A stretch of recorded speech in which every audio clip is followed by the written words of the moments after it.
இராணுவ புலனாய்வு பிரிவினுடைய முன்னாள் பணிப்பாளர் சுரேஷ் சாலே அவர்களுக்கு எந்த நேரத்திலும் என்ன வேணுமென்றாலும் நடக்கலாம், அவர் மிக மிக ஆபத்தான கட்டத்தை எட்டிவிட்டார் என்று சொல்லி செய்திகள் வெளியாகி இருக்கின்றன. எனவே அது தொடர்பாக கிடைக்கப்பட்ட தகவல்களை விரிவாக விளக்கமாக இந்த காணொளியில் பார்க்கலாம். இலங்கையில் மிகவும் தேடப்படுகின்ற ஆபத்தான 2 பாதாள உலக குழு உறுப்பினர்கள் துபாயிலிருந்து நாடு கடத்தப்பட்டிருக்கிறார்கள். அது குறித்த விவரங்களையும், ஐரோப்பிய ஒன்றியத்தினுடைய பிரதிநிதிகள் மிக விரைவில் செம்மணி பகுதிக்கு வர இருப்பதாக தகவல்கள் வெளியாகி இருக்கின்றன.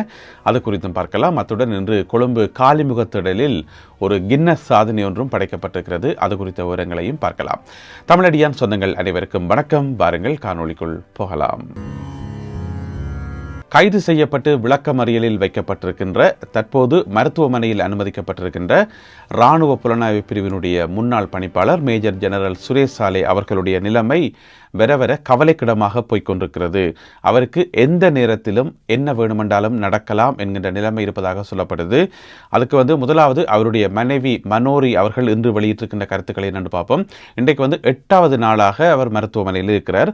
8வது நாளாக ஒன்றுமே சாப்பிடல என்று சொல்லியும் அவரால் பேச முடியல, எழும்பி இருக்க முடியல, அவர் மிக மிக மோசமடைந்து கொண்டு போகிறது அவருடைய உடல்நிலை என்று சொல்லி அவருடைய மனைவி சொல்லியிருக்கிறார். அதுக்கு பிறகு பார்த்தீங்கன்னு சொன்னால் சர்வஜன அதிகாரம் என்ற ஒரு கட்சி இருக்குதானே, அவர்கள் இன்றைக்கு கடிதம் போட்டிருக்கிறார்கள் ஜனாதிபதி அனுரகுமார திசாநாயக்கா அவர்களுக்கு. இப்போ கொஞ்ச காலமாகவே பார்த்தீங்கன்னு சொன்னால் மாற்றி எல்லாருமே கடிதம் போட்டுருக்கணும். இன்றைக்கு ஞாயிற்றுக்கிழமை சர்வஜன அதிகாரம் அனுப்பியிருக்கிற கடிதத்தில் என்ன சொல்லப்பட்டிருக்குன்னு சொன்னால், இந்த மாதிரி சுரேஷ் சாலே அவர்களுடைய நிலைமை மிக மிக மோசமாகி கொண்டு வருது. எனவே அவருடைய உடல்நிலையில் நீங்கள் ஜனாதிபதி கவனம் செலுத்த வேண்டும். இலங்கையினுடைய இராணுவ சேவையில் நீண்ட காலமாக இருந்தவர், பல சேவைகளை செய்தவர். எனவே அவருக்கு இந்த கதியா என்று சொல்லி தங்களுக்கு கவலையாக இருக்கு என்று சொல்லி சர்வஜன அதிகாரம் இந்த கடிதத்தில் சொல்லியிருக்கிறார்கள். அது மட்டும் இல்லாமல் இன்னும் ஒரு முக்கியமான விஷயத்தை சுட்டிக்காட்டியிருக்கின்றார்கள். அவருக்கு ஏதாவது சம்பவம் நடக்குமாக இருந்தால், விரும்பத்தகாத சம்பவம் நடக்குமாக இருந்தால் அவர்கள் எதை மீன் பண்ணுகிறார்கள் என்று சொல்லி உங்களால் ஊகிக்க முடியும். எனவே விரும்பத்தகாத சம்பவம் நடந்தால் அது இலங்கைக்கு உள்நாட்டிலேயும் சர்வதேச ரீதியாக ஒரு அவமானமாக இருக்கும், இலங்கை அரசாங்கத்துக்கு அவமானமாக இருக்கும். எனவே அப்படியான ஒரு கட்டத்தை நோக்கி தான் போய்கொண்டிருக்குது. எனவே விழித்துக் கொள்ளுங்கள், அவரை பாதுகாத்துக் கொள்ளுங்கள் என்று சொல்லி சர்வஜன அதிகாரம் இந்த கடிதத்தை அனுப்பியிருக்கிறார்கள். என்ன பிரச்சனை என்று சொன்னால், சுரேஷ் சாலே அவர்களுடைய உடல்நிலை உண்மையிலேயே அப்படி மோசமாக தான் இருக்கா, அல்லது இவர்கள் ஒவ்வொரு நாளும் அறிக்கைகளை விட்டு கடிதங்கள் எழுதி அப்படியான எல்லாமே உருவாக்குகிறார்கள் என்ற ஒரு சந்தேகம் இருக்குது. ஏன்னு சொன்னால் மாற்றி அவருக்கு ஏதாவது நடந்தால் அது பிறகு தெரிய வருந்தானே, அதுக்கு முதலே இப்படி நடந்துடும் அப்படி நடந்துடும், ஐயோ அப்படி நடக்க போகுது என்று சொல்லி மாற்றி எதிர்ப்பு கூறிக்கொண்டிருக்கின்றார்கள். எனவே ஏதோ திட்டமிட்டு செய்கிற மாதிரியே இருக்குது. எனவே என்னதான் நடக்க போகுதுன்றதை நாங்கள் பொறுத்திருந்து பார்க்கணும். இருந்தாலும் இன்று ஞாயிற்றுக்கிழமை 8வது நாளாக அவர் மருத்துவமனையில் அனுமதிக்கப்பட்டிருக்கிறார். இந்த 8 நாளுமே பச்சை தண்ணி கூட குடிக்கல, சொட்டு தண்ணி கூட வாயில் வைக்கல என்று சொல்லி அவருடைய மனைவி சொல்லியிருக்கிறார். எனவே எது உண்மை என்பதை பொறுத்திருந்து பார்ப்போம். இலங்கையில் மிகவும் தேடப்படுகின்ற ஆபத்தான குற்றவாளிகள் 2 பாதாள உலக குழு ஆட்கள் 2 பேருமே பல கொலைகள், கடத்தல்கள், கொள்ளைகளோடு சம்பந்தப்பட்ட ரெட் நோட்டீஸ் விடப்பட்டவர்கள் துபாயில் பதுங்கி இருந்திருக்கணும். இப்போ யுனைடெட் அரபு எமிரேட்ஸ் அரசாங்கம் அவர்களை பிடித்து இலங்கைக்கு நாடு கடத்தி இருக்கிறார்கள். கொழும்பு கட்டுநாயக்கா விமான நிலையத்தில் 2 பேரும் இறங்கும் போது குற்றப்புலனாய்வு பிரிவினர் ஏற்கனவே அவர்கள் வருகிறார்கள் என்று தெரிந்தானே, அப்போ குற்றப்புலனாய்வு பிரிவினர் அங்கே காத்திருந்து 2 பேரையும் கைது செய்திருக்கிறார்கள். ஒரு ஆளுடைய பேர் என்று சொன்னால் மோதர சத்துர. இவர் தெமட்ட கூட நிபுண என்று சொல்லப்படுற இன்னும் ஒரு பிரபலமான பாதாள உலக குழு உறுப்பினராம். அவருடைய சொந்த சகோதரன் தான் மோதர சத்துர. அப்போ அண்ணாக்கு தெமட்ட கூட, தம்பிக்கு மோதர என்று சொல்லி ஆளாளுக்கு ஏரியாக்களை பிரித்து வச்சுக்கொண்டு போதைப் பொருள் வித்திருக்கணும், கடத்தல் கொள்ளையில் ஈடுபட்டிருக்கணும். இது பாதாள உலக குழு ஆக்கள வேலையே இதுதான். ஒவ்வொரு ஏரியாவையும் பிடிச்சி வச்சிருப்பினோம், அந்தந்த ஏரியா தனக்கு தான் சொந்தம், அங்கே தான் வச்சதான் சட்டம் என்று சொல்லி. இப்போ கணேமுல்ல சஞ்சீவ என்று சொன்னால் கணேமுல்லையில் போய் கேட்டிங்கன்னு சொன்னால் சஞ்சீவோ தெரியாத ஆக்களே கிடையாது. அதே மாதிரி தான் ஒவ்வொரு தரம் ஒவ்வொரு ஏரியாவை பிடிச்சி வச்சிருக்கிறோம். அந்தந்த ஏரியாவினுடைய டானாக சுற்றி கொண்டார்கள் எல்லாருக்கும். இப்போ கடைசியாக இருக்கக்கூடியது ஒரே ஒரு ஏரியா தான், அது சிறைச்சாலை மட்டும்தான். இப்போ எல்லாரும் பெரும்பாலான ஆக்கள் உள்ளுக்காக போயிருக்கிறோம், உள்ளுக்க போய் கதைக்க வேண்டியான இந்த ஏரியா எனக்கு, அந்த ஏரியா உனக்கு என்று சொல்லி. இப்போ பார்த்தீங்கன்னு சொன்னால் இலங்கையில் இந்த பாதாள உலக குழுவினுடைய அந்த கதை கிட்டத்தட்ட முடியுது, அந்த அவர்களுடைய சரித்திரம் முடிகிற மாதிரி. ஏன்னு சொன்னால் முக்கியமான நிறைய பேரை பிடிச்சி உள்ளுக்க போட்டாச்சு, வெளியில் எந்த காரணம் கொண்டும் வரவே முடியாது. அதுபோக வெளிநாட்டில் பதுங்கி இருக்கிற எல்லாருக்குமே ரெட் நோட்டீஸ் விடப்பட்டிருக்கிறது. எனவே இன்னொரு கொஞ்ச காலம் போனால் இலங்கையில் பாதாள உலக குழு முற்றுமுழுதாக அழிக்கப்படும் என்று சொல்லி நாங்கள் நம்பலாம். நல்ல விஷயம், வரவேற்கப்பட வேண்டிய விஷயம். எனவே இப்பொழுது கைது செய்யப்பட்டிருக்கின்றார்கள் மோதர சத்துர மற்றது ப்ளூமெண்டால் சங்க ஆகியோர்.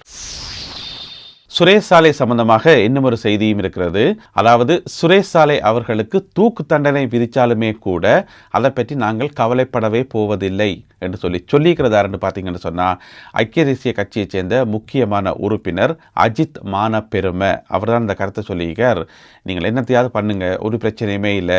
சுரேஷ் சாலைக்கு வந்து நேர்மையான முறையில் விசாரணை நடக்கணும், மற்றபடி அவருக்கு தூக்கு தண்டனை தான் தண்டனை என்று சொன்னால் எங்களுக்கு அதை பற்றி அக்கறையே இல்லை என்று சொல்லி அவர் தன்னுடைய கருத்தை சொல்லியிருக்கார். என்ன பிரச்சனைன்னு சொன்னால், இவர் வந்து ஐக்கிய தேசிய கட்சியினுடைய முக்கியமான உறுப்பினர் தான், இருந்தாலும் அவர் சொன்ன கருத்து வந்து அவருடைய சொந்த கருத்தா அல்லது கட்சியினுடைய கருத்தான்னு சொல்லி தெரியல. ஏன்னு சொன்னால், ஐக்கிய தேசிய கட்சி கிட்டல வந்து சுரேஷ் சாலை அவர்கள் வந்து காப்பாற்றப்படணும் என்று சொல்லி வேறொரு அறிக்கை ஒன்றை விட்டார்கள். எனவே அந்த கட்சிக்குள்ளே வந்து முரண்பாடு இருக்கு போலடக்கு. இருந்தாலும் அஜித் மான பெருமை என்று சொல்லப்படுற இவர் சொல்லிக்காரர் என்று சொன்னால், அவருக்கு தூக்கு தண்டனையே கொடுத்தாலும் எங்களுக்கு அதை பற்றி எந்த விதமான அக்கறையும் இல்லை என்று சொல்லியிருக்கார். செம்மணி மனித புதைக்குழியினுடைய அகழ்வு பணிகளினுடைய 24வது நாள் இன்று ஆகும். இன்று ஞாயிற்றுக்கிழமை 24வது நாள் என்று சொல்றது 3வது கட்டத்தினுடைய 24வது நாள். இன்றைக்கு பார்த்தீங்கன்னு சொன்னால் 2 எலும்புக்கூடுகள் அடையாளம் காணப்பட்டிருப்பதாக சொல்லப்படுகிறது, புதிதாக அடையாளம் காணப்பட்டிருப்பதாக. அதே வேளையில் 7 எலும்புக்கூடுகள் வந்து அகழ்ந்தெடுக்கப்பட்டிருப்பதாக சொல்லப்படுது. இப்போ கொஞ்ச காலமாக பார்த்தீங்கன்னு சொன்னால், இன்றைக்கும் சரி அல்லது கொஞ்ச காலமாக பார்த்தீங்கன்னு சொன்னால், பெரும்பாலும் அகழ்ந்தெடுக்கப்படுற எலும்புக்கூடுகள் சின்ன பிள்ளைகளும் குழந்தை பிள்ளைகளும் இப்படித்தான எலும்புக்கூடுகளாக கூடுதலாக எடுக்கப்படுது. எனவே அது வேற கவலையை ஏற்படுத்தி இருக்கிறது. இவர்கள் எல்லாரும் யார், எந்த சந்தர்ப்பத்தில் வந்து உயிரிழந்தவர்கள், இவர்களுக்கு என்ன நடந்தது, எந்த குடும்பம், அவர்களுக்கு பேர் என்ன, இதெல்லாம் வந்து நாங்கள் அறிய வேண்டியிருக்குது. அதெல்லாமே வந்து தெரிய வரும்போது தமிழ் மக்களுக்கு ஒரு மிகப்பெரிய ஒரு அதிர்ச்சியும் கவலையும் காத்திருக்கிறது. எங்களோட கடந்த காலங்களில் இப்படியெல்லாம் நடந்திருக்கான்னு சொல்லி இப்போ இருக்கிற புதிய தலைமுறை வந்து தெரிஞ்சு கொள்றதுக்கு, எங்களோட கடந்த காலத்தை வந்து உணர்ந்து கொள்றதுக்கு அது ஒரு வாய்ப்பாக இருக்கும். இருந்தாலும் அது ஒரு கவலைக்குரிய விஷயம்தான். எனவே இதுவரைக்கும் 355 எலும்புக்கூடுகள் மொத்தமாக அடையாளம் காணப்பட்டு இதுவரைக்கும் அதில் வந்து 341 எலும்புக்கூடுகள் அகழ்ந்தெடுக்கப்பட்டிருக்கின்றன.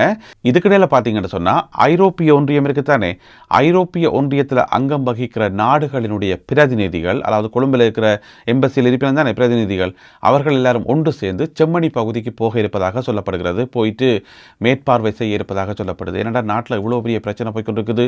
ஒவ்வொரு நாளும் அந்த எலும்புக்கூடுகளுடைய எண்ணிக்கை வந்து அதிகரித்து கொண்டே போகுது. இது இப்படி 500 தாண்டி போகும் போல நடக்குது. போகிற போக்க பார்த்தா இப்போ வந்து 355 வந்து நிற்குது.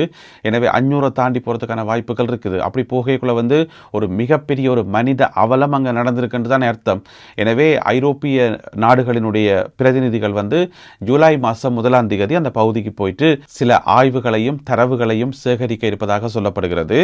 அதே வேளையில் இந்த வாரம் அல்லது அடுத்த வாரம் நீதி அமைச்சர் இருக்கார் தானே, ஹர்ஷன நாணயக்கார, அவர் வந்து நேரடியாக செம்மணி பகுதிக்கு செல்ல இருப்பதாக தகவல்கள் வெளியாகியுள்ளன. எரிபொருட்களுக்கான விலைகள் இந்த மாத இறுதியில் அதிகரிக்குமா என்றதான் இப்ப மக்கள் மத்தியில் கேட்கப்படுற முக்கியமான கேள்வியாக இருக்குது. இதுக்கு அரசாங்கம் உத்தியோகபூர்வமான பதிலை மிக விரைவில் சொல்வார்கள். அது வரைக்கும் நாங்கள் ஊகிக்க வேண்டாம். ஆனால் என்ன நடக்குது என்று சொன்னால், அரசாங்கத்தால் வழங்கப்படுற மானியம் இருக்குத்தானே, அரசாங்கம் வந்து இலங்கை பெட்ரோலிய கூட்டுத்தாபனத்துக்கு மானியம் வழங்கும். அந்த மானியத்தால் தான் இப்போ இருக்கிற எரிபொருட்களோட விலைகள் வந்து இந்த விலையில் இருக்கே தவிர, அந்த மானியம் நிறுத்தப்படுகின்ற போது எரிபொருட்களுக்கான விலைகள் வந்து சடுதியாக அதிகரிக்கும் என்று சொல்லப்படுகிறது. ஏற்கனவே இலங்கை பெட்ரோலிய கூட்டுத்தாபனம் நஷ்டத்தில் தான் இயங்குது. இந்த விற்கிற விலை எல்லாமே வந்து டீசல் விலையாக இருக்கலாம், பெட்ரோல் விலையாக இருக்கலாம், எல்லாமே வந்து நஷ்டத்தில் தான் விற்கப்படுது என்று சொல்லி ஏற்கனவே அறிவிக்கப்பட்டிருக்கிறது. உதாரணமாக பார்த்தீங்கன்னு சொன்னால், 1 லிட்டர் டீசலினுடைய விலை வந்து இப்போ 392 ரூபா. ஆனால் அதனுடைய ஆக்சுவல் பிரைஸ், உண்மையான பிரைஸ் வந்து 492 ரூபா வருமா. ஆனால் அந்த 100 ரூபாய்க்கு என்ன நடக்குதுன்னு சொன்னால், அந்த 100 ரூபாய் வந்து அரசாங்கம் பொறுப்பேற்றுக் கொள்ளுது. அதனால தான் அது 392 ரூபாய்க்கு விற்கப்படுது. ஆனால் இந்த மாத கடைசியோட அரசாங்கமும் ஒரு அளவுக்கு தானே உதவி செய்யலாம். அரசாங்கத்திட்ட வந்து அந்த கையிருப்பு வந்து குறைஞ்சொண்டு போகுது. அதனால அரசாங்கத்தால் வழங்கப்படுற மானியம் நிறுத்தப்படுகிறது. அப்படி நிறுத்தப்படைக்குள்ள அடுத்தது என்ன நடக்க போகுதுன்றதான் எல்லாரும் மத்தியில் இருக்கக்கூடிய கேள்வியாக இருக்குது. எனவே அரசாங்கம் உத்தியோகபூர்வமாக அந்த பதிலை சொல்லும் வரைக்கும் நாங்கள் காத்திருக்கணும். யாருமே வந்து அவசரப்பட்டு பதட்டப்பட்டு எரிபொருளை வந்து அளவுக்கு அதிகமாக வாங்கி திருப்பி ஒரு பேனிக் வந்துடும். அதனாலேயே ஒரு செயற்கையான தட்டுப்பாடு வர்றதுக்கான வாய்ப்புகளும் இருக்குது. எனவே அப்படி யாரும் செய்ய வேண்டாம். எனவே அரசாங்கம் இதற்கான ஒரு சரியான பதிலை சொல்லும் என்று சொல்லி எதிர்பார்க்கப்படுகிறது. கொழும்பு காலிமுகத்திடலில் இன்று ஞாயிற்றுக்கிழமை ஒரு கின்னஸ் சாதனை ஒன்று படைக்கப்பட்டிருக்கிறது. என்ன நடந்திருக்குன்னு சொன்னால், 5000க்கும் அதிகமான நடன கலைஞர்கள், பரதநாட்டிய கலைஞர்கள் ஒன்று சேர்ந்து எல்லாரும் ஒரே நேரத்தில் பரதநாட்டியம் ஆடி உலக சாதனை படைத்திருக்கின்றார்கள். இது கின்னஸ் ரெக்கார்டில் பதியப்பட்டுள்ளது. மிக விரைவில் கின்னஸ் அமைப்பினுடைய அடுத்த புதிய வெளியீட்டில் இந்த சாதனை சேர்த்துக்கொள்ளப்படும். புகைப்படங்கள் மற்றும் விவரங்களுடன் சேர்த்துக்கொள்ளப்படும் என்று சொல்லி எதிர்பார்க்கப்படுகிறது. காலிமுகத்திடலில் 5000க்கும் அதிகமான நடன கலைஞர்கள், இதில் இலங்கை மற்றும் இந்திய அமைப்புகள், நடனம் சார்ந்த அமைப்புகள் இருக்கிறார்கள் தானே, அவர்களால் இந்த ஏற்பாடு செய்யப்பட்டதாக தகவல்கள் வெளியாகியுள்ளன. இந்த காணொலியில் பகிர்ந்து கொள்ளப்பட்ட செய்திகள், தகவல்கள் தொடர்பான உங்களுடைய கருத்துக்களை மறக்காமல் கீழே எழுதுங்கள். மீண்டும் சந்திப்போம் உறவுகளே. நன்றி, வணக்கம்.